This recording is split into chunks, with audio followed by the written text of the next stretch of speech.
صفحہ نمبر 193، کلجگ، نذیر اکبر آبادی، فرہنگ۔ مشکل الفاظ کے معنی ہیں، کیونکہ آگے جتنے بھی اس میں اشعار آئیں گے، بند آئیں گے، یہ الفاظ ان میں استعمال ہوئے ہیں، اور یہ ان کے معنی اگر آپ کے ذہن میں رہیں گے تو تشریح سمجھنا آپ کے لیے آسان ہو جائے گا۔ تو لفظ ہے جنس، اس کا مطلب ہے سودا۔ کلجگ کا مطلب ہے برائیاں، گناہوں کی جگہ۔ آفات کا مطلب ہے مصیبتیں، مصائب۔ بات، ہاتھ کا مطلب ہے ہاتھ یعنی ہاتھ۔ کرجگ کا مطلب ہے دارالعمل یعنی کرنے کی جگہ۔ آزار معنی اس کا تکلیف یعنی دکھ۔ منجدہار یعنی طوفان۔ بیڑا یعنی کشتی۔ آن اس کا معنی ہے لمحہ۔ تہمت، الزام۔ دھیان، غور و فکر۔ دلشاد کا مطلب ہے خوش۔ جاگا، جاگا کا مطلب ہے جگہ یا مقام۔ بے باک یعنی نہ ڈر۔ بہادر یعنی دھیان کر یعنی احتیاط کر۔ بے باک کا مطلب ہے نہ ڈر یا بہادر۔ اور آگے لفظ ہے دھیان، اس کا مطلب ہے دھیان کر کا مطلب ہے احتیاط کر۔ لفظ ہے غمناک، اس کا معنی ہے پریشان۔ دم، اور اس کا معنی ہے سانس۔ صاحب ادراک، اور اس کے معنی ہے عقل مند۔ لفظ ہے پھونک کر، اس کا معنی ہے احتیاط سے زندگی گزارنا۔ بند نمبر 1، دنیا عجب بازار ہے، کچھ جنس یہاں کی ہاتھ ساتھ لے۔ نیکی کا بدلہ نیک ہے، بد دے بدی کی بات لے۔ میوہ کھلا میوہ ملے، پھل پھول دے پھل پات لے۔ آرام دے آرام لے، دکھ درد دے آفات لے۔ کلجک نہیں کرجک ہے یہاں، دن کو دے اور رات لے۔ کیا خوب سودا نکت ہے، اس ہاتھ دے اس ہاتھ لے۔ تشریح، نذیر اکبر آبادی کہتے ہیں کہ اے دوستو، یہ دنیا بھی عجب جگہ ہے، یہاں کے اصولوں سے واقفیت حاصل کرو۔ یاد رکھو کہ اس دنیا میں نیکی کا بدلہ نیکی کی صورت میں اور برائی کا بدلہ برائی کی صورت میں ضرور ملتا ہے۔ قرآن پاک میں اللہ تعالیٰ کا ارشاد ہے کہ اگر انسان ذرا برابر بھی بھلا کرے گا تو اس کا بدلہ اسے ملے گا، اور اگر ذرا برابر بھی برائی کرے گا تو اس کی سزا اسے ملے گی۔ اس دنیا میں انسان جیسا کسی کے ساتھ کرتا ہے، دوسرا بھی ویسا ہی اس کے ساتھ کرتا ہے۔ اگر آپ کسی کو میوے کھلاتے ہیں تو وہ بھی آپ کو میوے کھلائے گا، اور اگر کسی کی تواضع اور مہمان نوازی پھل پھول سے کریں گے تو دوسرا بھی آپ کے ساتھ ویسا ہی سلوک کرے گا۔ شاعر کہتا ہے کہ اگر آپ کسی کے آرام و سکون کا خیال رکھیں گے تو دوسرا بھی آپ کے آرام و سکون کا خیال رکھے گا، اور اگر آپ کسی کو دکھ، تکلیف اور درد دیں گے تو آپ کا مد مقابل بھی آپ کو دکھ اور مصائب میں مبتلا کر دے گا۔ غرض یہ کہ انسان جہاں جیسا کرے گا ویسا بھرے گا، جو بوئے گا وہی کاٹے گا۔ صفحہ نمبر 194۔ شاعر کہتا ہے کہ دنیا برائی کی دنیا ہے، یہ دنیا برائی کی دنیا ہے، یہاں تو برائی اس کو ملتی ہے جو برائی کرتا ہے۔ یہ دنیا عمل کی دنیا ہے، یہاں عمل کا بدلہ ضرور ملتا ہے، اچھے عمل کا اچھا بدلہ اور برے عمل کا برا بدلہ ملتا ہے۔ اس کی مثال ایسی ہے کہ کوئی آدمی دن کو کسی کو کچھ دے اور رات کو اس سے وہ لے لے، یعنی آپ آج جو کچھ کریں گے کل اسی کا بدلہ آپ وصول کریں گے۔ بند نمبر 2، صفحہ نمبر 194 جاری ہے۔ بند نمبر 2، جو چاہیے لے چل اس گھڑی، سب جنس یہاں تیار ہے۔ آرام میں آرام ہے، آزار میں آزار ہے۔ دنیا نہ جان اس کو میاں، دریا کی یہ منجدہار ہے۔ اوروں کا بیڑا پار کر تیرا بھی بیڑا پار ہے۔ کلجک نہیں کرجک ہے یہاں، دن کو دے اور رات لے۔ کیا خوب سودا نکت ہے، اس بات دے اس ہاتھ لے۔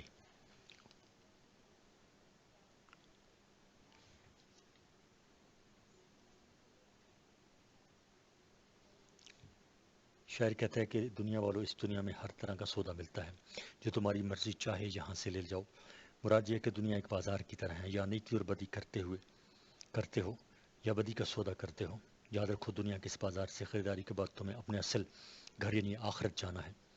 وہاں تمہیں نیکی اور بدی کی جزا اور سزا ملے گی، اس لیے احتیاط سے کام لو۔ اگر تم کسی کو آرام و سکون دو گے تو اس کے بدلے میں تمہیں بھی آرام و سکون ملے گا، اور اگر کسی کے لیے دنیا میں پریشان اور تکلیف پیدا کرو گے تو تمہارے ساتھ بھی ویسا ہی سلوک کیا جائے گا، اس کے بدلے میں تم بھی پریشانیوں میں گرفتار کیے جاؤ گے۔ اے دنیا والو، یہ دنیا اے دنیا والو یہ دنیا پھولوں کا بستر نہیں، یہ صرف آرام و عائش کی جگہ نہیں، بلکہ یہ دنیا کانٹوں کا بچھونا ہے۔ اس کی مثال دریا کی طوفانی لہروں جیسی ہے۔ اس لیے اس دنیا کے طوفانی دریا میں بڑی احتیاط سے زندگی گزارو۔ تمہاری خیریت اسی میں ہے کہ تم دوسروں کی مدد کرو تاکہ لوگ بھی مصیبت پڑنے پر تمہاری مدد کریں۔ یاد رکھو، جو دوسروں کو ڈوبنے سے بچاتا ہے تو دوسرے بھی اس کو ڈوبنے سے بچاتے ہیں۔ تم دوسروں کا بیڑا پار کرو گے تو دوسرے بھی تمہارا بیڑا پار کریں گے۔ اس لیے مل جل کر تعاون سے زندگی گزارو تاکہ زندگی آسان گزرے۔ صفحہ نمبر 195۔ یاد رکھو، یہ دنیا ایک دارالعمل ہے، یہاں محنت سے زندگی گزارنی پڑتی ہے، یہ برائیوں کی دنیا نہیں ہے۔ بند نمبر 3، کر چک جو کرنا ہے، اب یہ دم تو کوئی آن ہے، نقصان میں نقصان ہے، احسان میں احسان ہے۔ تہمت میں یا تہمت لگے طوفان میں طوفان ہے، رحمان کو رحمان ہے، شیطان کو شیطان ہے۔ کلجک نہیں کرجک ہے یہ، یہاں دن کو دے اور رات لے، کیا خوب سودا نقد ہے، اس ہاتھ دے اس ہاتھ لے۔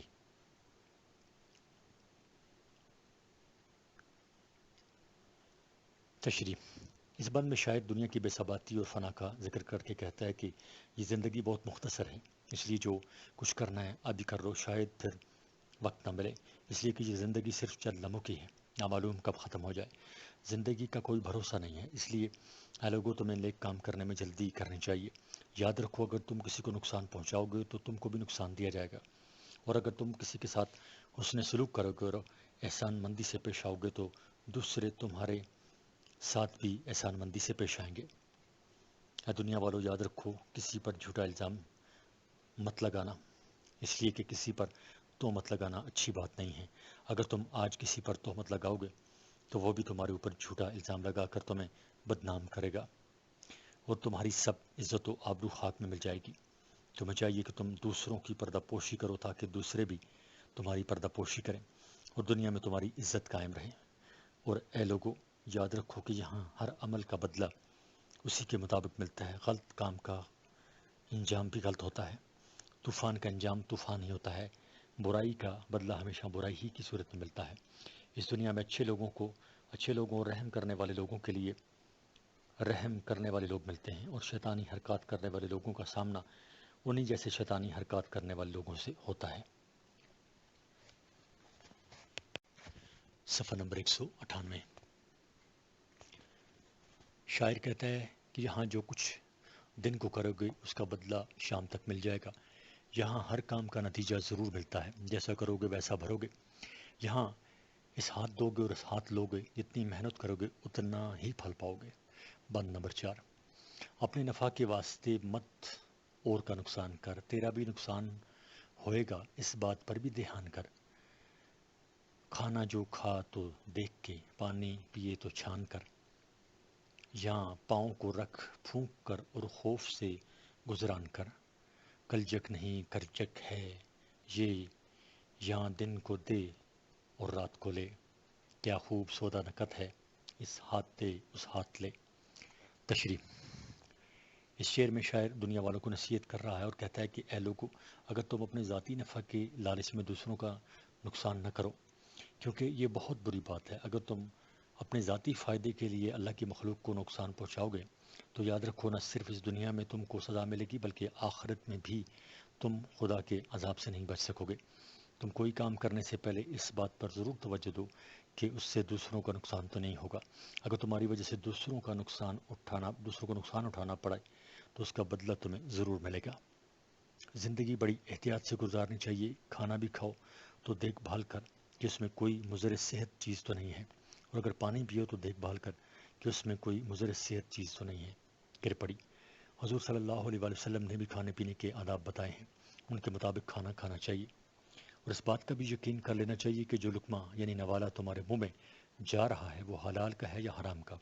اس دنیا میں پھونک پھونک کر قدم رکھنا چاہیے، یعنی بڑی احتیاط سے زندگی گزارنی چاہیے اور خدا کے غضب سے ہر وقت ڈرتے رہنا چاہیے، اور ایسی کوئی بات نہیں کرنی چاہیے جس سے وہ ناراض ہو جائے۔ یاد رکھو یہ دنیا دارالعمل ہے، یہاں محنت سے زندگی گزارنی پڑتی ہے، یہ برائیوں کی دنیا نہیں ہے۔ یہاں جو کچھ کرو گے، جو کچھ دن کو کرو گے، اس کا بدلہ شام تک مل جائے گا۔ صفحہ نمبر 197۔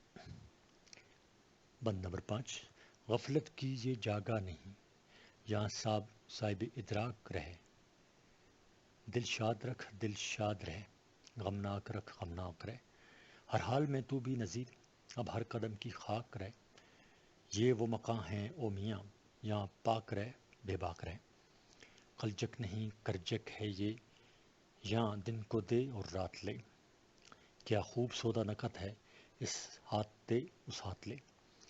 تشریح میں لکھتے ہیں، اس بند میں نذیر اکبر آبادی اپنے مخاطب کو نصیحت کرتے ہوئے کہتے ہیں کہ اے انسان، یہ دنیا غفلت، سستی اور کامچوری کی جگہ نہیں ہے، یہاں بڑی ہوشیاری اور عقل مندی سے زندگی گزارنی پڑتی ہے۔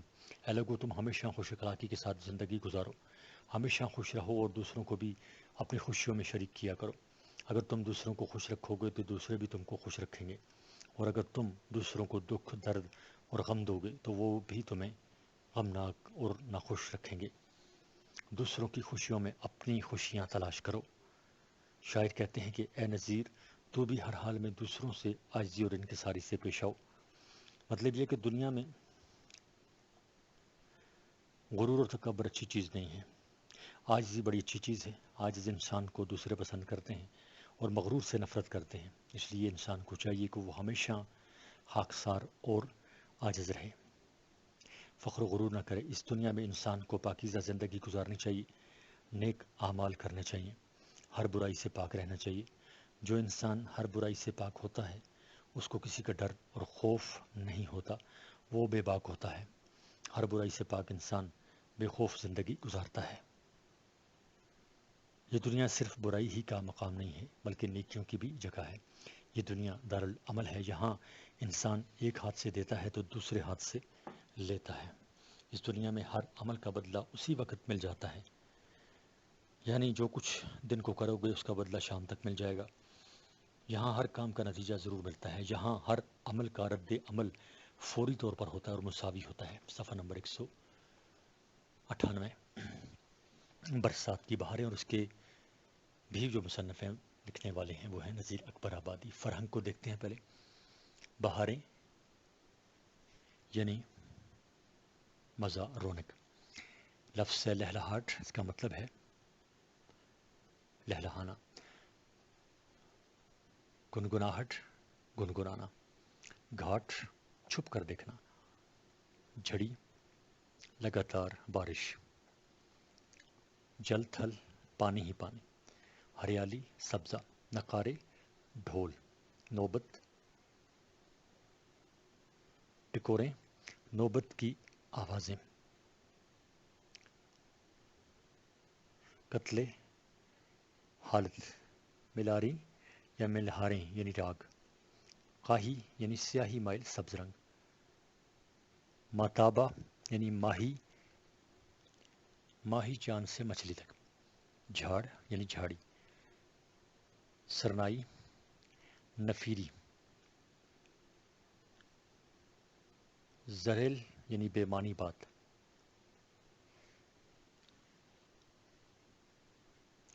آگے لفظ ہے جی آن، اس کا مطلب ہے لمحہ یا آنا۔ وصل یعنی قربت حاصل ہونا، ملاقات ہونا، قربت حاصل ہونا، کسی کا قریب ہونا، اس کو کہتے ہیں وصل۔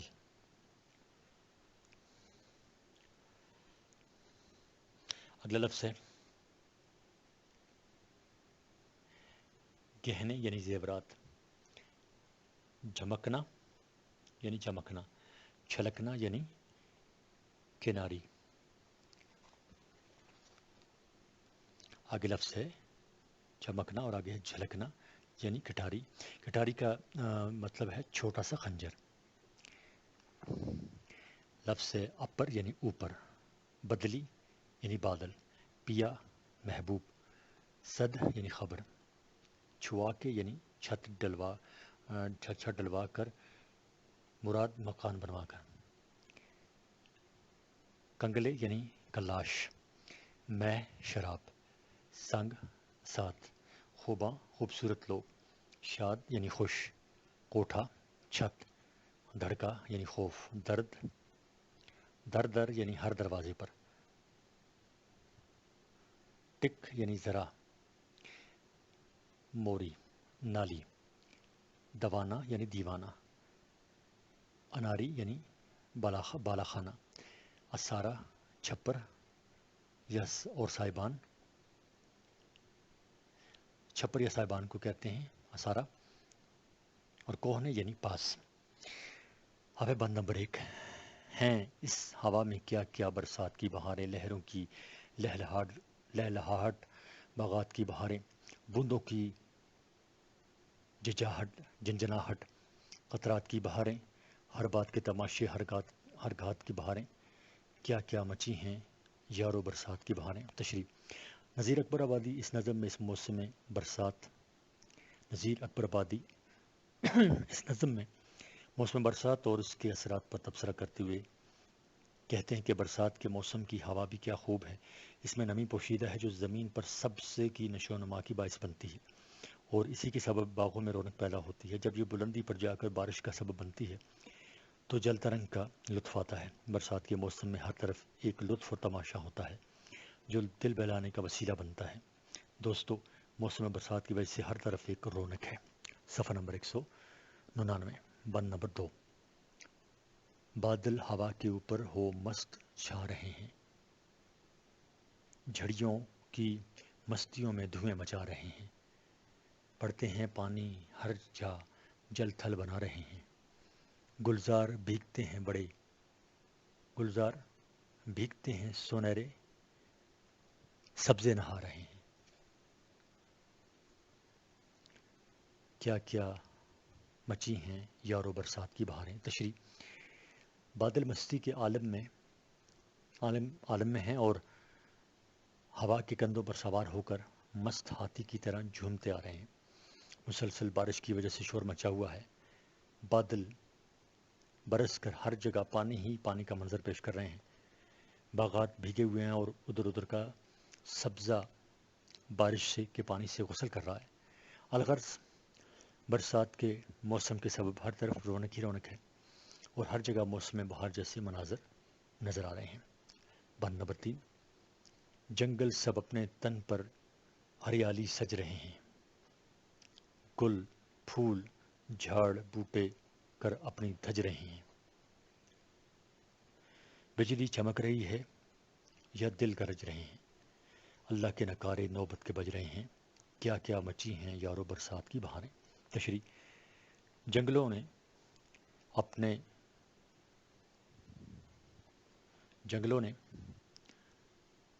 اپنے جسموں پر ہریالی کا سب لباس پہن لیا ہے اور خوبصورت نظر آ رہے ہیں، پھول پتے پودے اور جھاڑیاں وغیرہ بھی صاف ستھری اور سجی بنی نظر آ رہی ہیں، آسمان پر بجلی چمک رہی ہے جس کی وجہ سے بادلوں میں گرج پیدا ہو رہی ہے۔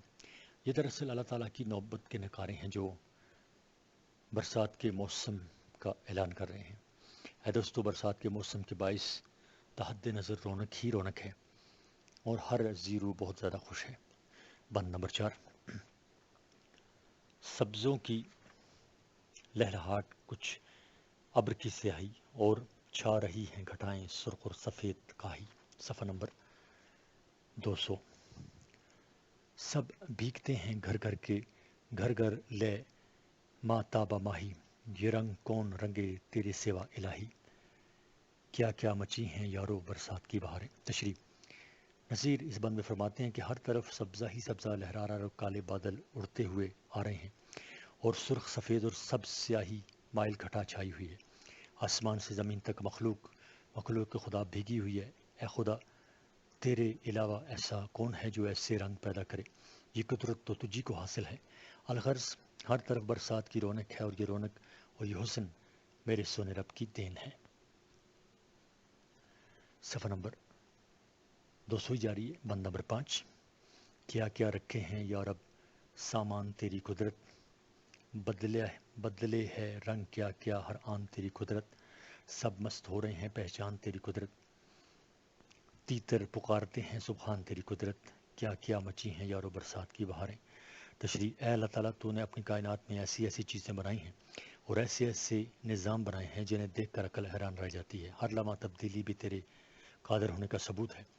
جن لوگوں پر تیری قدرت و حکومت واضح ہے وہ اس کے نشے میں مست ہیں، تیتر اور دوسرے پرندے تیری تعریف و ثنا میں مصروف ہیں۔ الغرض اے یارو بہار کا موسم بڑا ہی پررونق ہے۔ بند نمبر 6،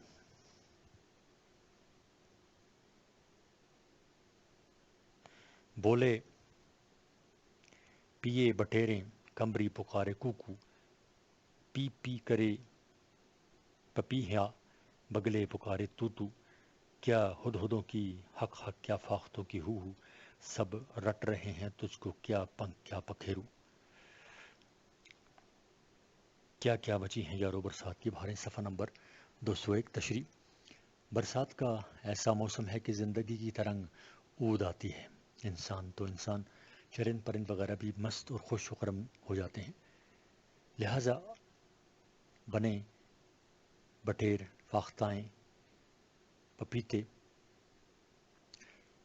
بگلے اور ہدہد وغیرہ سب پرندے اپنی اپنی آوازیں نکال کر خوشی کا اظہار کرتے ہیں اور سب اپنے خالق کی حمد و ثنا میں مصروف رہتے ہیں۔ بند نمبر 7، جو وصل میں ہیں ان کے جوڑے مہک رہے ہیں، جھولوں میں جھولتے ہیں گہنے جھمک رہے ہیں، جو دکھ میں ہیں سو ان کے سینے پھڑک رہے ہیں، آہیں نکل رہی ہیں آنسو ٹپک رہے ہیں، کیا کیا مچی ہیں یارو برسات کی بہاریں۔ تشریح، برسات کے موسم میں جن چاہنے والیوں کو اپنے چہیتوں کی قربت حاصل ہے ان کے جوڑوں میں پھول مہک رہے ہیں، وہ جھولا جھول رہی ہیں اور زیورات پہنے ہوئے ہیں، اور جو اپنے چہیتوں سے دور ہیں ان کے سینوں میں جدائی کی آگ بھڑک رہی ہے، وہ رو رہی ہیں اور آہیں بھر رہی ہیں۔ یہ بھی برسات کا ایک مزہ ہے کہ کوئی کس حال میں ہے اور کوئی کس حال میں، لیکن اس موسم میں عاشق سب سے زیادہ متاثر نظر آتے ہیں۔ کسی شاعر نے کیا خوب کہا ہے، تیرے وعدوں نے مجھے گھر سے نکلنے نہ دیا، لوگ موسم کا مزہ لے گئے برساتوں میں۔ بند نمبر 8، اب برہنوں کے اوپر ہے سخت بے قراری، ہر بوند مارتی ہے سینے اوپر کناری، بدلی کی دیکھ صورت کہتی ہیں باری باری، ہے نہ لی پیا نے اب کے بھی سدھ ہماری۔ کیا کیا مچی ہیں یارو برسات کی بہاریں، صفحہ نمبر 202۔ تشریح،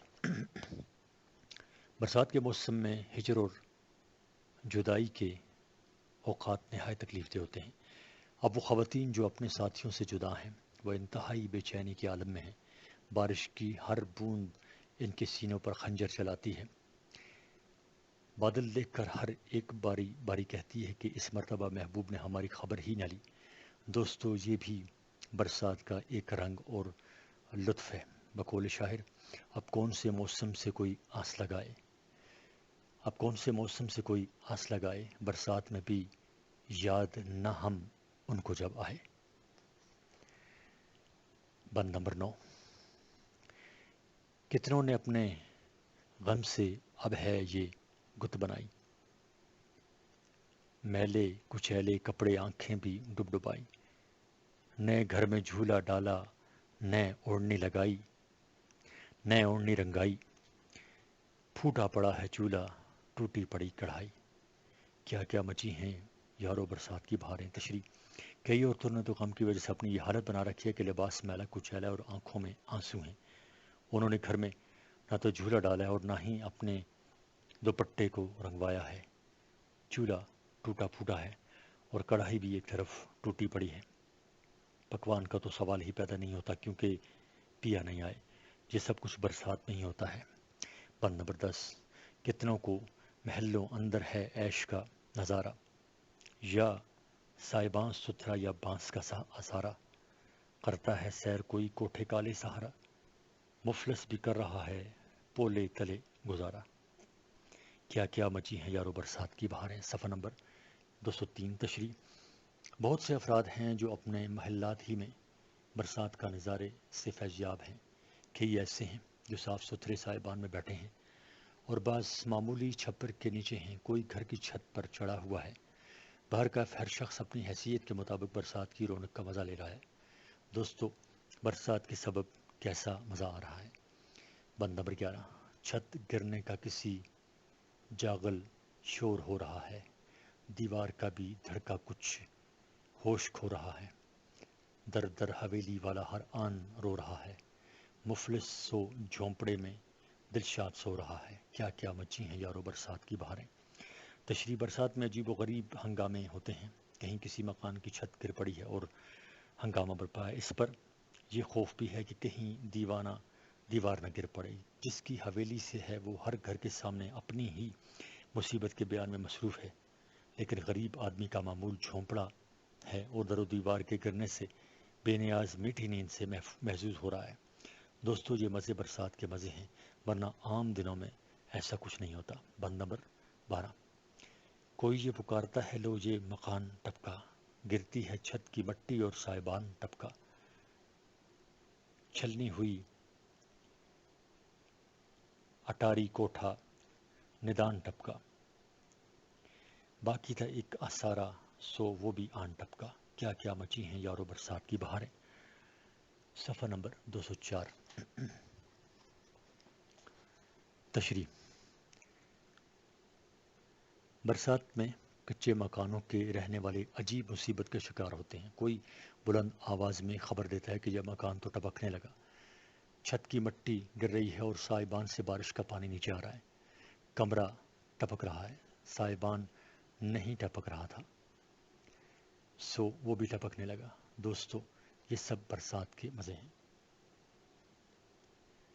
بند نمبر 13، کیچڑ سے ہو رہی ہے جس جا زمین پھسلنی، مشکل ہوئی ہے وہاں سے ہر ایک کو راہ چلنی، پھسلا جو پاؤں پگڑی مشکل ہے پھر سنبھلنی، جوتی گری تو وہاں سے کیا تاب پھر نکلنی، کیا کیا مچی ہیں یارو برسات کی بہاریں۔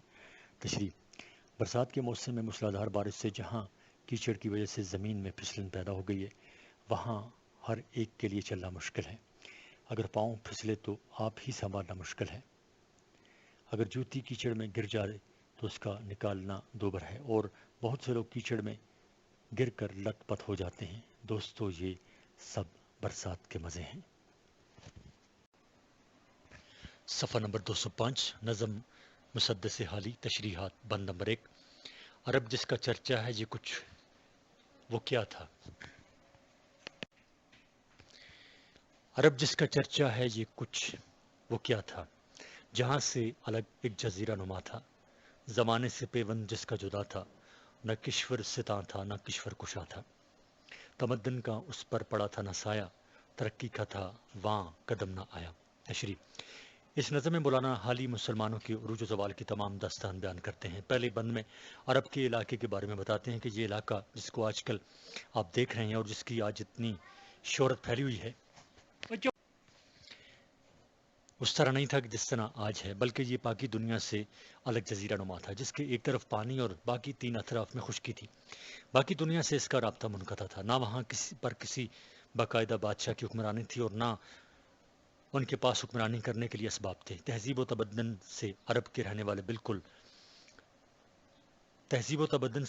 رہنے والے لوگ بالکل ناشنا تھے۔ بند نمبر 2، نہ آب و ہوا ایسی تھی روح پرور کہ قابل ہی پیدا ہوں خود جس سے جوہر، نہ کچھ ایسے سامان تھے وہاں میسر قول جس سے کھل جائیں دل کے سراسر، نہ سبزہ تھا صحرا میں پیدا نہ پانی، فقط آب باراں پہ تھی زندگانی۔ تشریح: وہاں کی آب و ہوا بھی بہت خراب تھی، حالات ایسے نہ تھے کہ اس سے روح کی پرورش ہو اور ایسے قابل لوگ پیدا ہو جائیں جو اس علاقے کو سنوار سکیں، نہ عرب کی زمین میں اس طرح کے وسائل تھے جس کے ذریعے ترقی و خوشحالی کا دور آ سکے۔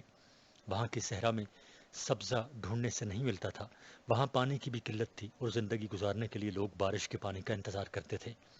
جس سال بارش نہ ہوتی تو لوگوں کی زندگی مشکل ہو جاتی، کیونکہ وہاں پینے کا پانی تک موجود نہ تھا۔ صفحہ نمبر 206۔ بند نمبر 3،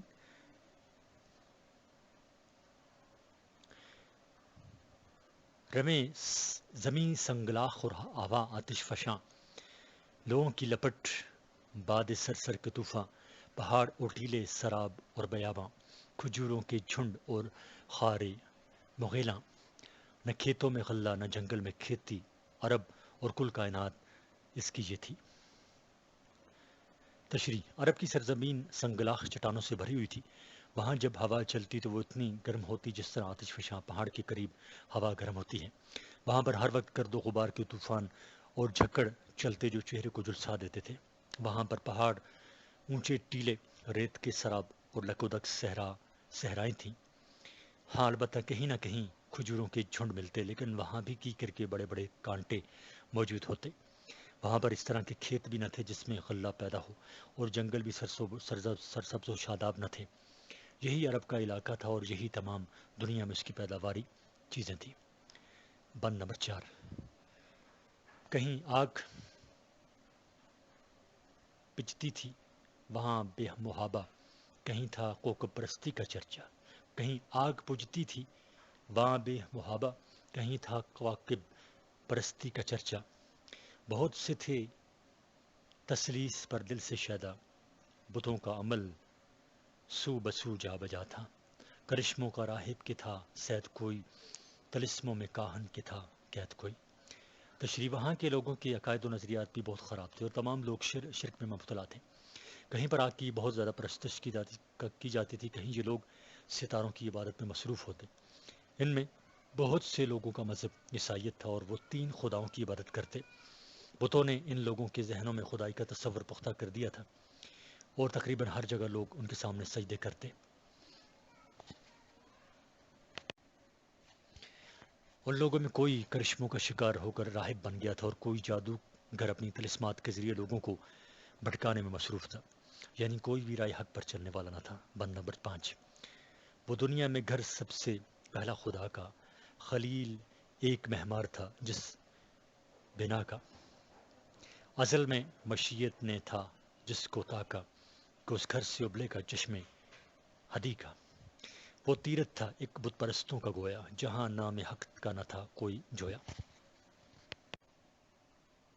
صفحہ نمبر 207۔ تشریح: اس بند میں شاعر خانہ کعبہ کی ابتدا کے بارے میں کہتے ہیں کہ دنیا میں اللہ تعالیٰ کا جو سب سے پہلے گھر تھا، جس کی بنیاد ابراہیم خلیل اللہ نے رکھی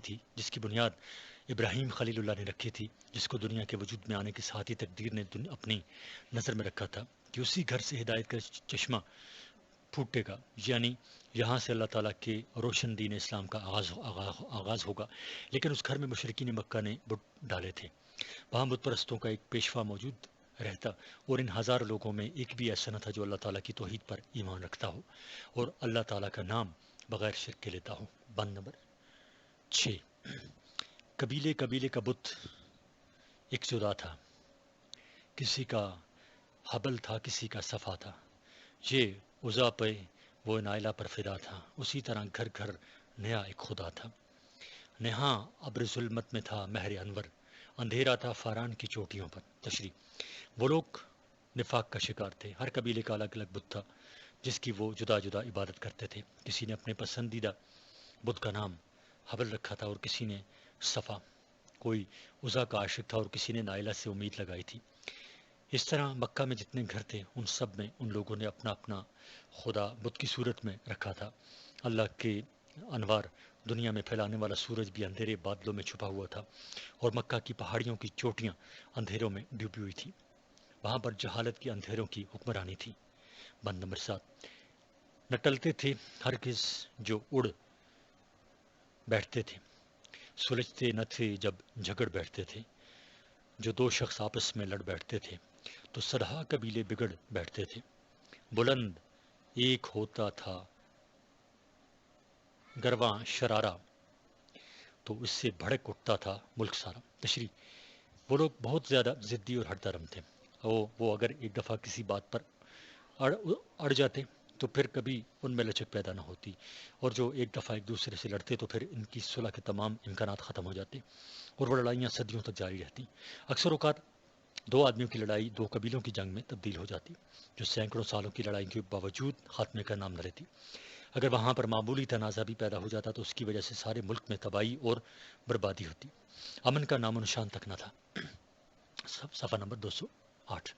اور جہالت کی وجہ سے لڑائیوں کا بازار گرم تھا۔ بند نمبر 8۔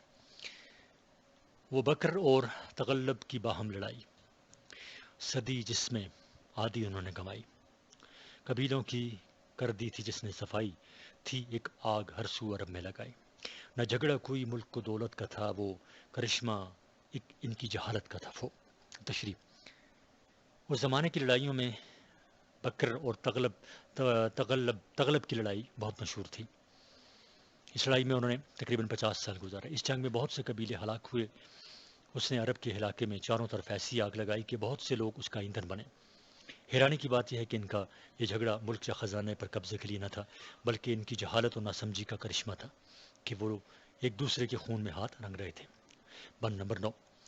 کہیں تھا مویشی چرانے پہ جھگڑا، کہیں پہلے گھوڑا بڑھانے پہ جھگڑا، اب جو کہیں آنے جانے پہ جھگڑا، کہیں پانی پینے پلانے پہ جھگڑا، یوں ہی روز ہوتی تھی تکرار ان میں، یوں ہی چلتی رہتی تھی تلوار ان میں۔ تشریح: عرب کے لوگ اس زمانے میں اتنے جاہل تھے کہ کہیں دو مویشیوں کی چراگاہ پر جھگڑتے اور کبھی ایک دوسرے سے گھوڑا آگے لے جانے پر لڑتے، کہیں ندی کے کنارے بیٹھنے اور وہاں جانے پر جھگڑا شروع ہو جاتا اور کہیں پانی پینا اور پلانا فساد کا باعث بنتا۔ ان کی تکرار روزانہ جاری رہتی، یہی تو میں بڑی بڑی لڑائیوں کا پیشخامہ ثابت ہوتی، جس سے وہاں خون کے دریا بہتے تھے، غرض کوئی شخص بھی محفوظ نہ تھا۔ بند نمبر 10۔ یک یک ہوئی غیرت حق و حرکت، بڑا جانب بو قبیس ابر رحمت، ادا خاک بتخانے کی وہ ودیت، چلے آتے تھے جس کی دینے شہادت، ہوئی پہلوئے آمنہ سے ہویدا، دعائے خلیل اور نوید مسیحا۔ صفحہ نمبر 209۔ تشریح: اس طرح خراب ترین حالات میں اللہ تعالیٰ کی غیرت جوش میں آئی اور ان سے یہ مزید برداشت نہ ہو سکا کہ انسانیت اس طرح ظلم کی چکی میں پستی رہے۔ اس محلے کی طرف رحمت کے بادل چلے گئے جہاں حضور اکرم صلی اللہ علیہ وسلم کی ولادت ہونے والی تھی۔ مکہ کی خاک نے اس وصیت کو پورا کر دیا جس کی پیشن گوئی پہلے زمانے کے انبیاء کرام علیہ السلام نے کی تھی، اور وہ ہستی دنیا کو عطا کی جس کی خوشخبری پہلے سے لوگوں کو معلوم تھی۔ یہ مبارک ہستی حضرت آمنہ کے پہلو سے پیدا ہوئی۔ یہ وہی مبارک ہستی تھی جس کے لیے حضرت ابراہیم نے دعا مانگی تھی کہ اللہ میری اولاد میں پیغمبر پیدا کرو، جس کی خوشخبری حضرت عیسیٰ علیہ السلام نے انجیل میں دی تھی۔ بند نمبر 11۔ وہ نبیوں میں رحمت لقب پانے والا، مراد غریبوں کی بر لانے والا، مصیبت میں غیروں کے کام آنے والا، وہ اپنے پرائے کا غم کھانے والا، فقیروں کا ملجا، ضعیفوں کا ماوا، یتیموں کا والی، غلاموں کا مولا۔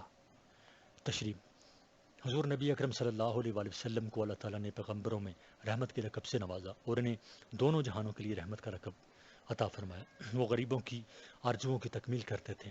آپ صلی اللہ علیہ وآلہ وسلم کے آنے سے ہی غریبوں کی مرادیں پوری ہوئیں۔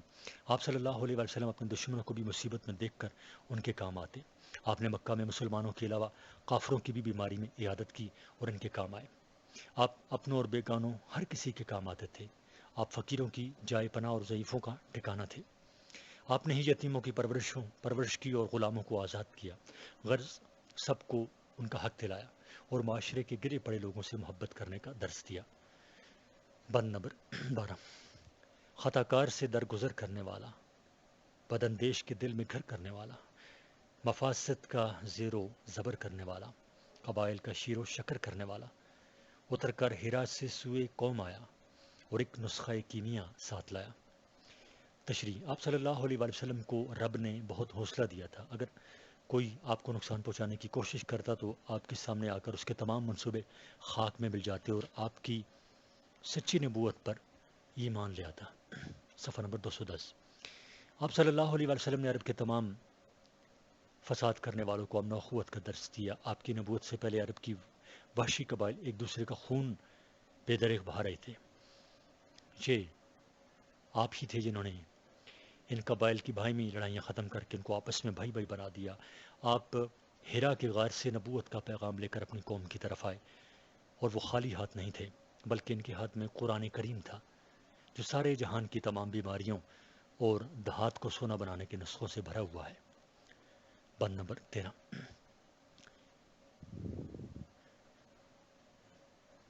مس خام کو جس نے کندن بنایا، مس خام کو جس نے مس خام کو جس نے کندن بنایا، کھرا اور کھوٹا الگ کر دکھایا، عرب جس پر کرنوں سے تھا جوہل چھایا، پلٹ دی بس اکان میں اس کی کایا، رہا ڈرنا بیڑے کو موج بلا کا، ادھر سے ادھر پھر گیا رخ ہوا کا۔ تشریح: نبی اکرم صلی اللہ علیہ وسلم وہی تھے جنہوں نے کچے لوہے کو پکا سونا بنا دیا، یعنی عرب کے بیکار لوگوں کو عظیم شان صحابی بنا دیا۔ انہوں نے جھوٹ اور سچ کا فرق واضح کر کے دودھ کا دودھ اور پانی کا پانی الگ کر دیا۔ عرب کا علاقہ جس پر صدیوں سے جہالت کی تاریکیاں چھائی ہوئی تھیں، اس کی حالت بہت کم وقت میں آپ نے مکمل طور پر تبدیل کر دی، یہاں تک کہ سمندر میں چلنے والی کشتیوں کو بھی خوفناک لہروں کا ڈر ختم ہوا، کیونکہ آپ صلی اللہ علیہ وآلہ وسلم کی وجہ سے حالات نے اس طرح پلٹا کھایا کہ سب کچھ ایک آن میں تبدیل ہو گیا۔ مراد یہ ہے کہ عربوں کی ترقی کے راستے میں جو رکاوٹیں تھیں وہ دور ہو گئیں، اور آپ صلی اللہ علیہ وآلہ وسلم دنیا کے عظیم رہنما ہیں۔ بند نمبر 14: پڑی کان میں دھات تھی ایک نکمی، نہ کچھ قدر تھی اور نہ قیمت تھی جس کی، طبیعت میں جو اس کے جوہر تھے اصلی، ہوئے سب تھے مٹی میں مل کر وہ مٹی، یہ تھا سبت علم قضاء و قدر میں کہ بن جائے گی وہ طلا ایک نظر میں۔ تشریح: نبی اکرم صلی اللہ علیہ وسلم کی نبوت سے پہلے عربوں کی حیثیت اس طرح تھی جیسے کسی کان میں ایک بیکار دھات پڑی ہو، اس کی کوئی قدر و قیمت اور اہمیت نہ تھی اور نہ اس سے دنیا واقف تھی۔ عربوں کی طبیعت میں جتنے اچھے اور صاف تھے وہ سب موقع نہ ملنے کے باعث خاک میں ملے ہوئے تھے، لیکن یہ اللہ تعالیٰ نے ان کی تقدیر میں لکھا تھا کہ حضور صلی اللہ علیہ وسلم کی ایک ہی نظر سے وہ بیکار چیز سونے کی تار کی طرح قیمتی بن جائے گی، اور مسلمان کائنات کی سب سے بڑی حقیقت بن گئے۔ صفحہ نمبر 211، بند نمبر 15: ہماری ہر ایک بات میں سفلا پن ہے، کمینوں سے بدتر ہمارا چلن ہے، لگا نام آبا کو ہم سے کہن ہے، ہمارا قدم ننگے اہل وطن ہے، بزرگوں کی توقیر کھوئی ہے ہم نے، عرب کی شرافت ڈبوئی ہے ہم نے۔ تشریح: اس بند میں شاعر آج کے مسلمانوں کا ذکر کرتے ہیں کہ آج ہماری ہر بات میں فساد موجود ہے، اور ہمارے جو طور طریقے ہیں وہ ان بدترین لوگوں کی طرح ہیں۔ اگر ہمارے عظیم ترین آباء و اجداد ہماری یہ حالت دیکھیں گے تو بہت زیادہ افسوس کریں گے۔ ہماری بدعمالی اور بددیانتی کا یہ عالم ہے کہ آج ہم سب جو بھی قدم اٹھاتے ہیں وہ وطن کے لیے باعث شرم ہے۔ ہم وطن کا چہرہ اپنے اعمال سیاہ سے داغدار کر رہے ہیں۔ بزرگوں کی ساری عزت ہم نے مٹی میں ملا دی ہے، اور ہم نے اس بات کا بھی خیال نہ کیا کہ ہمارا تعلق عرب اور اس کے تاجدار حضرت محمد مصطفیٰ صلی اللہ علیہ وآلہ وسلم کے ساتھ ہے۔ اقبال نے ٹھیک کہا ہے کہ تجھے آبا سے اپنے کوئی نسبت ہو نہیں سکتی، کہ تو گفتار وہ کردار، تو ثابت وہ سیارہ، گنوا دی ہم نے جو اسلاف سے میراث پائی تھی، سوریا سے زمین پر آسمان نے ہم کو دے مارا۔ بند نمبر 16: انہیں کل کی فکر آج کرنی سکھا دے، ذرا ان کی آنکھوں سے پردہ اٹھا دے، کمی گاہ بازی دوراں دکھا دے، جو ہوتا ہے کل آج ان کو سجھا دے، چھتیں پاٹ لیں تاکہ یاراں سے پہلے، سفینہ بنا رکھیں طوفان سے پہلے۔ تشریح: آخری بند میں مولانا حالی مسلمانوں کی زبوں حالی پر آنسو بہا کر دعا کر رہے ہیں کہ اے اللہ تعالیٰ آپ ہی مسلمانوں کی اس خراب حالت پر رحم کریں، انہیں مستقبل کی فکر کرنا حال ہی میں سکھا دیں، اور وہ آج جس غفلت کے پردوں کی وجہ سے اندھے ہو کر برے بلے کی تمیز مٹا چکے ہیں، یہ پردہ ان کی آنکھوں سے ہٹا دیں، مسلمانوں کو لڑائی کے میدان میں سچے مجاہد بنا دے، ان کے دل میں جہاد کا جذبہ دوبارہ پیدا کر دے، ان کو اتنی سمجھ بوجھ اور حکمت عطا کر دے کہ وہ آنے والے خطرات سے پیش کی آگاہ ہو سکیں، مسلمانوں کو اتنی ہمت اور علم عطا فرما دے کہ وہ بارش کے برسنے سے پہلے اپنے آپ کو محفوظ کر کے اپنی چھتیں ٹھیک کر دیں، اور طوفان کے شروع ہونے سے پہلے وہ اپنے لیے مضبوط کشتی کا بندوبست کر سکیں تاکہ وہ ہر آفت کا اچھی طرح سے مقابلہ کرنے کے قابل ہو جائیں۔ صفحہ نمبر 212، مسدس سے حالی سے انتخاب، بند نمبر 1: نہیں اس سبق میں کوئی بر اعظم نہ ہو جس میں ان کی عمارت محکم، عرب، ہند، مصر، اندلس، شام، ولیم، بناؤں سے ہیں ان کی معمور عالم، سرکو آدم سے تا کوئے بیضا، جہاں جاؤں گے کھوج پاؤ گے ان کا، جہاں جاؤں گے کھوج پاؤ گے ان کا۔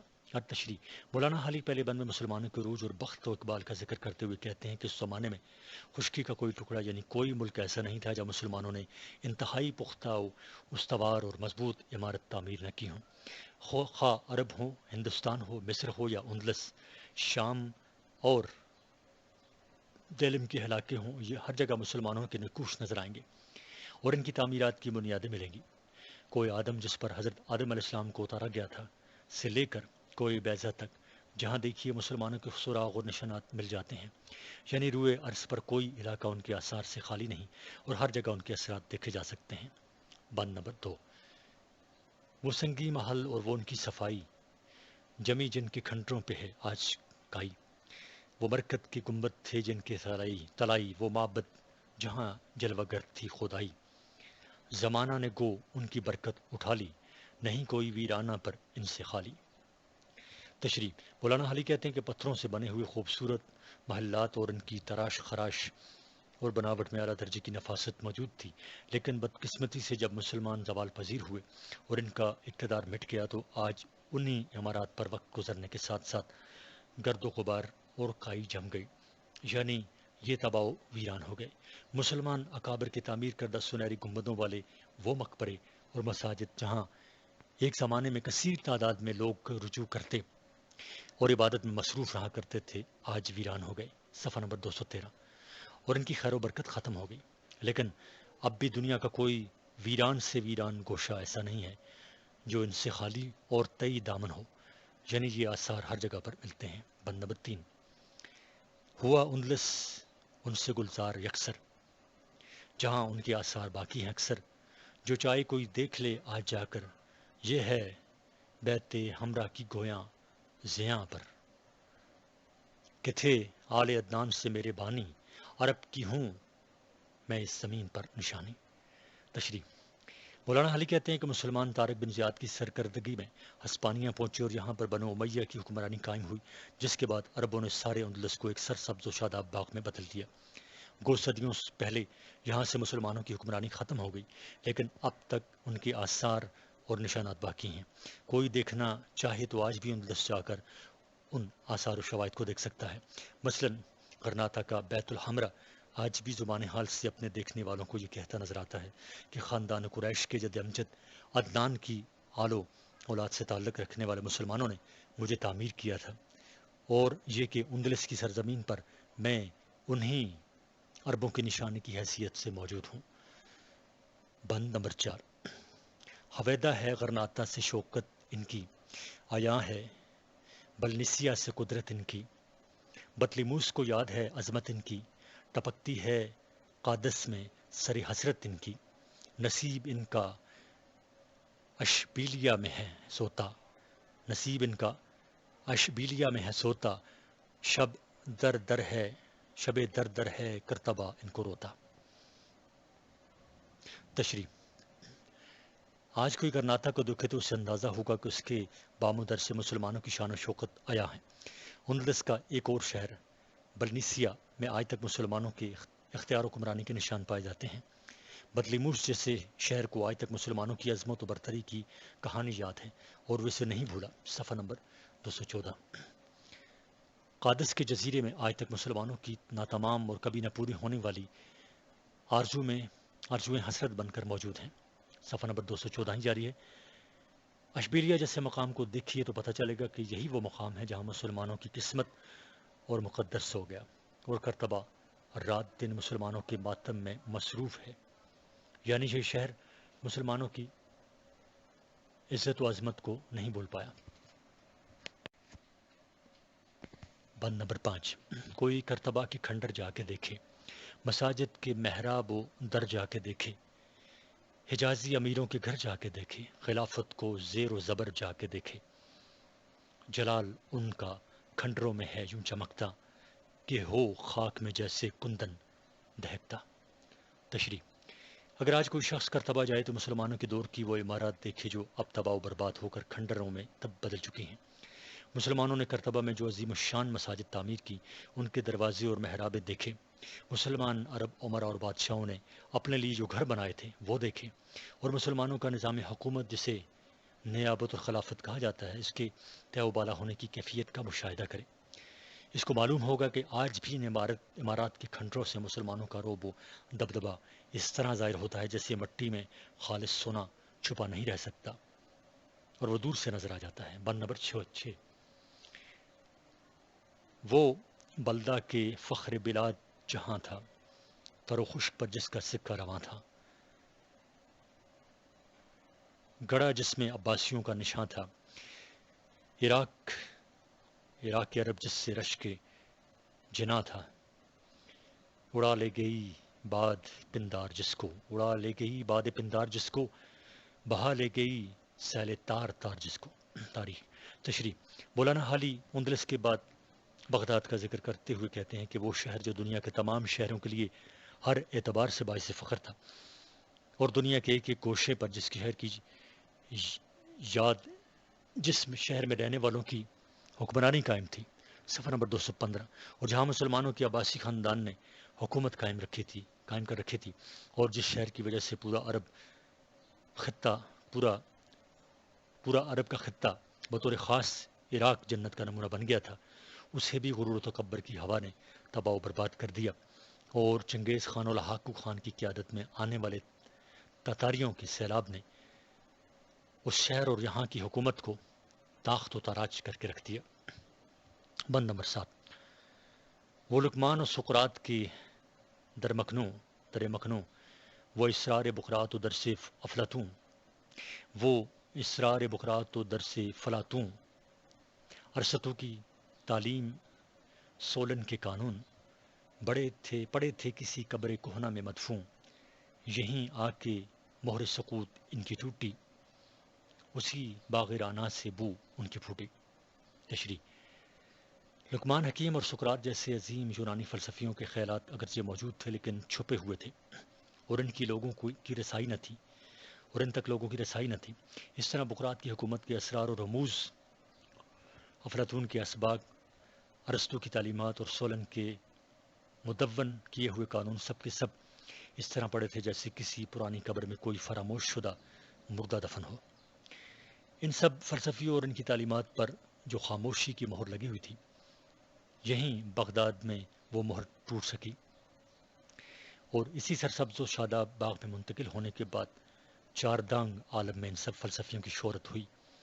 حال ہی کا مطلب یہ ہے کہ جب عربوں نے ان مشہور فلاسفر کا ترجمہ کیا تو ان کے خیالات عام ہوئے اور وہ علمی دنیا سے نئے سرے سے متعارف ہوئے، ورنہ اہل علم انہیں بھول چکے تھے، اور بڑی حد تک واقعہ بھی یہی ہے۔ بند نمبر 8۔ یہ تھا علم پرواں توجہ کا عالم، کہ ہو جیسے مجروح جو یائے مرہم، کسی طرح پیاس ان کی ہوئی نہ تھی کم، بجھاتا تھا آگ ان کی بارہ نہ شبنم۔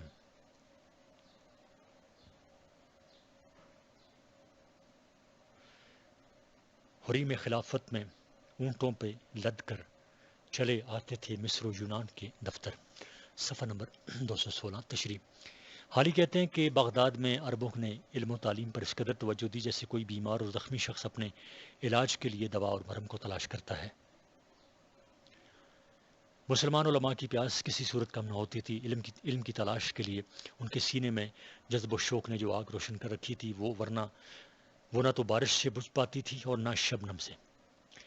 کیفیت یہ تھی کہ مصر اور یونان نے پرانے زمانے میں جس قدر علمی ترقی کی تھی، اور وہاں پر جس قدر کتب تصنیف کی گئی تھی، اور جو وقت کے ساتھ ساتھ صرف الماریوں کی زینت بن گئی تھی، اونٹوں پر لا کر بغداد پہنچی، اور یہاں خلیفہ وقت نے بذات خود ان کی قدردانی کی۔ بند نمبر 9۔ وہ تارے جو تھے شرق میں لمحہ افکن، پہ تھا ان کی کرنوں سے تا غرب روشن، نوشتوں سے ہیں جن کے اب تک مزین کتب خانہ پیرس و روم و لندن، بڑا غلغلہ جن کا تھا کشوروں میں، وہ سوتے ہیں بغداد کے مقبروں میں۔ تشریح: مولانا حالی مسلمان علماء کو ستاروں سے تشبیہ دیتے ہوئے کہتے ہیں کہ اگرچہ یہ ستارے مشرق کی سرزمین پر روشن تھے، لیکن ان کی روشنی صرف مشرق تک محدود نہ تھی، بلکہ ان کی کرنوں سے مشرق سے مغرب تک سارا عالم منور تھا۔ سینکڑوں سال گزر گئے، لیکن ان علماء کی کتابیں اب تک پیرس، روم اور لندن کے کتب خانوں کی زینت بنی ہوئی ہیں۔ وہ لوگ جن کی لیاقت، قابلیت کا مختلف ملکوں میں شہرہ تھا، وہ آج بغداد کی قبروں میں پڑے نہایت خاموشی سے محو خواب ہیں۔ بند نمبر 10۔ سمرقند سے اندلس تک سراسر انہی کی رصدگاہیں تھیں جلوائے گستر، سواد مراغہ میں اور قاسیوں میں۔ سواد مراغہ میں اور قاسیوں پر زمین سے صدا آ رہی ہے برابر کہ جن کی رسد کے یہ باقی نشاں ہیں، وہ اسلامیوں کے منجم کہاں ہیں۔ صفحہ نمبر 217 تشریح۔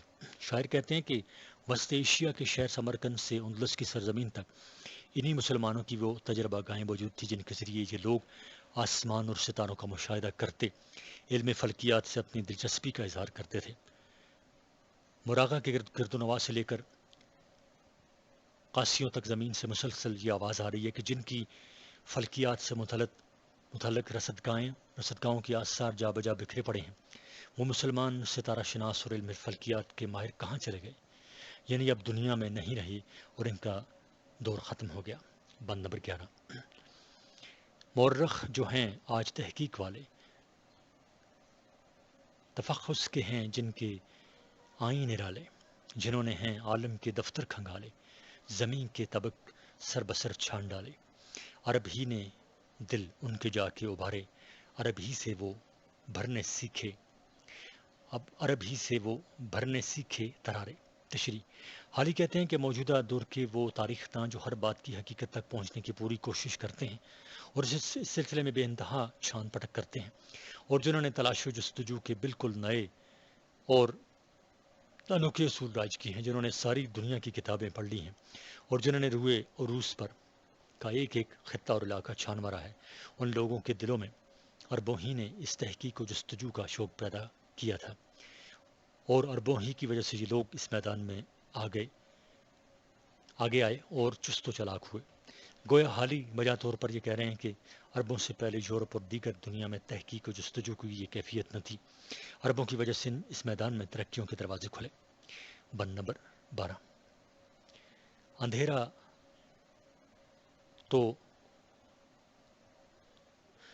اندھیرا تواریخ پر چھا رہا تھا، ستارہ روایت کا گہنا رہا تھا، ہدایت کے سورج پہ ابر آ رہا تھا، شہادت کا میدان دھندلا رہا تھا، سر راہ چراغ ایک عرب نے جلایا، ہر ایک قافلے نے نشان جس سے پایا۔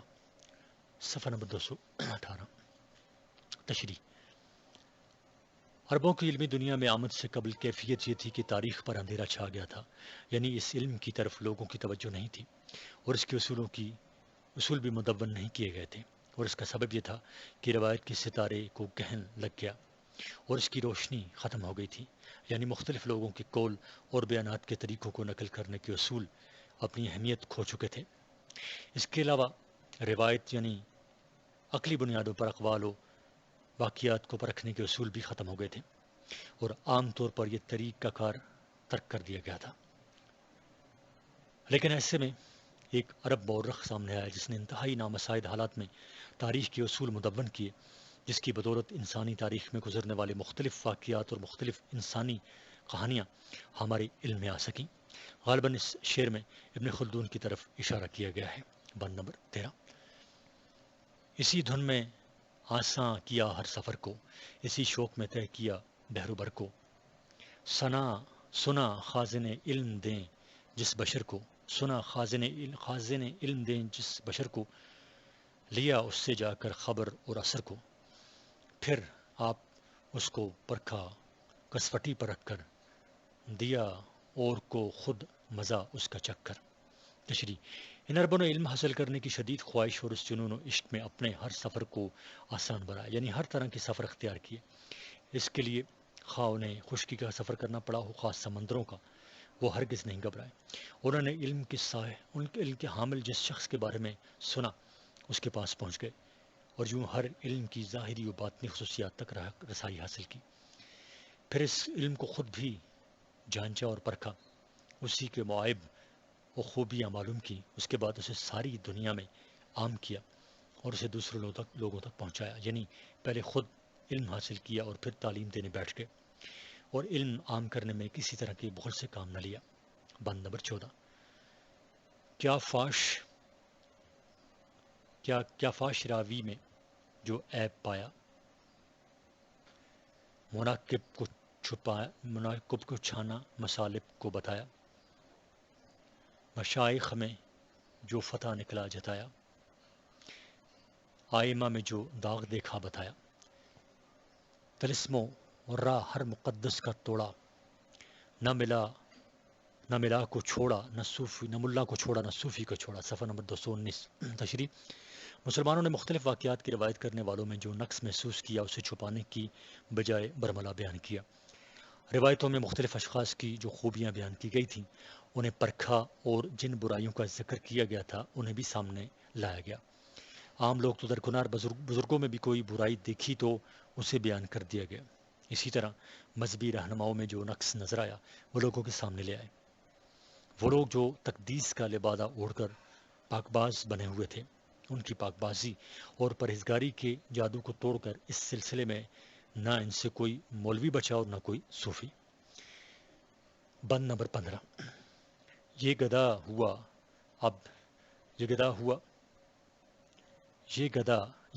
ہوا جبکہ چشمہ صفا کا، گیا چھوٹ سرے رشتہ دین بدی کا، گیا چھوٹ سرے رشتہ دین ہدی کا، رہا سر پر باقی نہ سایہ ہما کا، تو پورا ہوا عہد جو تھا خدا کا، کہ ہم نے بگاڑا نہیں کوئی اب تک، وہ بگڑا نہیں آپ دنیا میں جب تک۔ تشریح: لیکن جب پاک و صاف اور شفاف و سیکل کیا ہوا چشمہ گدلا ہو گیا اور مسلمان اپنے اصولوں سے ہٹ گئے تو ان کے ہاتھ سے ہدایت دینے والا دین جاتا رہا، ان کا بخت و اقبال اور اختیار و اقتدار جاتا رہا، تو خدا کا وہ وعدہ بھی از خود پورا ہو گیا جس کے متعلق اللہ تعالیٰ نے فرمایا ہے کہ ہم نے آج تک کسی قوم کو تباہ و برباد نہیں کیا جب تک اس نے اپنی تباہی کا سامان از خود فراہم نہیں کیا، اور اس نے اپنی زندگی کے سنہری اصول نہیں چھوڑے، اور اس کی عام زندگی میں برائیاں راہ نہیں پا گئیں۔ بند نمبر 16۔ نہ ثروت رہی ان کی قائم نہ عزت، گئے چھوڑ ساتھ ان کا اقبال و دولت، ہوئے علم و فن ان سے ایک ایک رخصت، مٹیں خوبیاں ساری نوبت پہ نوبت، مٹیں خوبیاں ساری نوبت پہ نوبت، رہا دین باقی نہ اسلام باقی، ایک اسلام کا رہ گیا نام باقی۔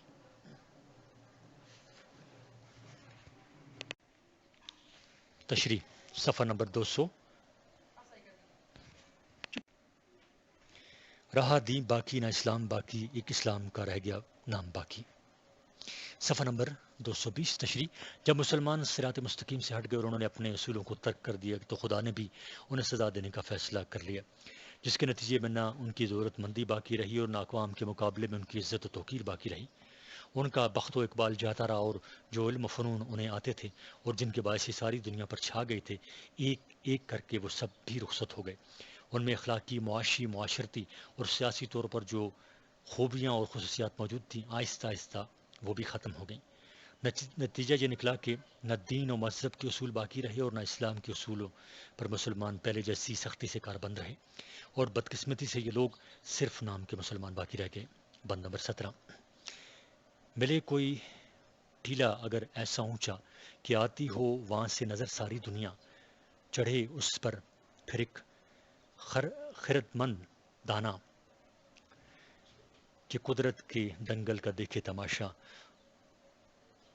تو قوموں میں فرق اس قدر پائے گا وہ کہ عالم کو زیر و زبر پائے گا وہ۔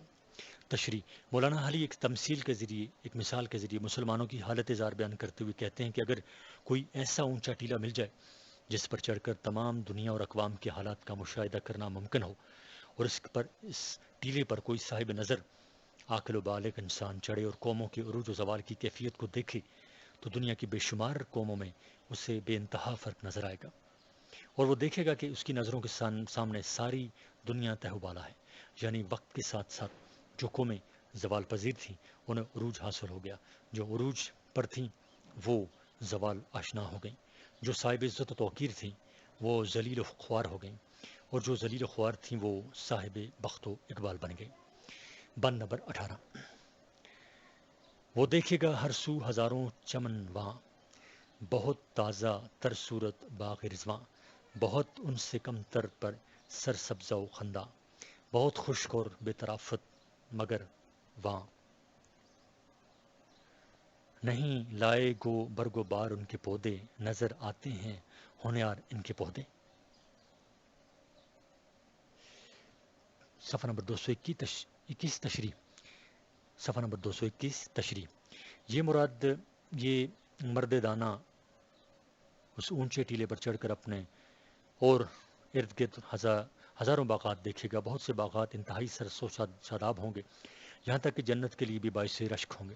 کچھ باغات اگرچہ ان کی نسبت کم بارونق ہوں گے لیکن اس کے باوجود تر و تازہ ہوں گے، لیکن کچھ باغات ایسے بھی ہوں گے جو خشک ہو چکے ہوں گے اور سرسبز و شاداب نہیں ہوں گے، گو ان باغات کے پودوں پر پتے اور پھول نہیں ہوں گے، اس کے باوجود مستقبل میں ان سے اچھی امیدیں قائم کی جا سکیں گی اور یہ باصلاحیت نظر آئیں گی، یعنی کچھ قومیں انتہائی ترقی یافتہ نظر آئیں گی، کچھ ترقی کی منازل میں ہوں گی اور کچھ قوموں میں ترقی اور عروج کے امکانات پوشیدہ نظر آئیں گے۔ بند نمبر 19۔ پھر ایک باغ دیکھے گا اجڑا سراسر، جہاں خاک اڑتی ہے ہر سو برابر، نہیں تازگی کا کہیں نام جس پر، ہری ٹہنیاں جھڑکی گئیں جس کی جل کر، نہیں پھول پھل جس میں آنے کے قابل، ہوئے روکھ جس کے جلانے کے قابل۔ تشریح۔ پھر اس مرد دانہ کی نظر ایک ایسے باغ پر پڑے گی جو بالکل اجڑ چکا ہے، جہاں سرسبز و شادابی کا نام کو بھی نہیں، اور ہر طرف ویرانی و بربادی کی وجہ سے خاک اڑ رہی ہے۔ اس باغ میں نام کی حد تک معمولی سی تازگی بھی نہیں ہے۔ کسی زمانے میں اس باغ کے درختوں پر جو سرسبز و شاداب اور ہری بھری شاخیں ہوں گی وہ اس وقت سوکھ کر جھڑ چکی ہوں گی۔ اس باغ کی ایسی حالت ہے کہ اس میں پھول پھل نظر آنے کا کوئی امکان موجود نہیں، یہاں تک کہ اس کے درخت اب صرف جلانے کے کام آ سکتے ہیں اور بس۔ بند نمبر 20۔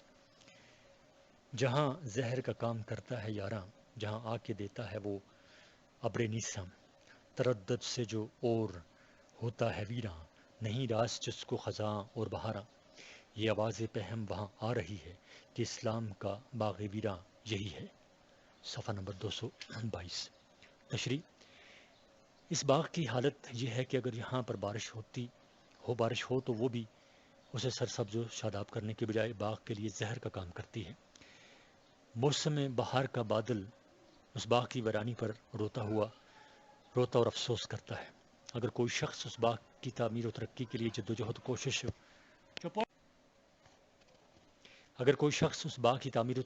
جدوجہد اور کوشش و کاوش کرے تو اس کے نتیجے میں باغ میں مزید ویرانی پھیلتی ہے۔ یہ ایسا باغ ہے جسے نہ خزاں راس ہے اور نہ بہار۔ اس باغ میں سے ایک آواز مسلسل آ رہی ہے کہ اسلام اور مسلمانوں کا ویران ہو جانے والا باغ یہی ہے۔ گویا مولانا حالی کہتے ہیں کہ مسلمان تباہ و برباد ہو گئے، اس حد تک کہ اب ان کی ترقی کے بھی امکانات موجود نہیں، بلکہ ترقی کی کوششوں کے نتیجے میں مزید انتشار اور ابتری پھیلتی ہے۔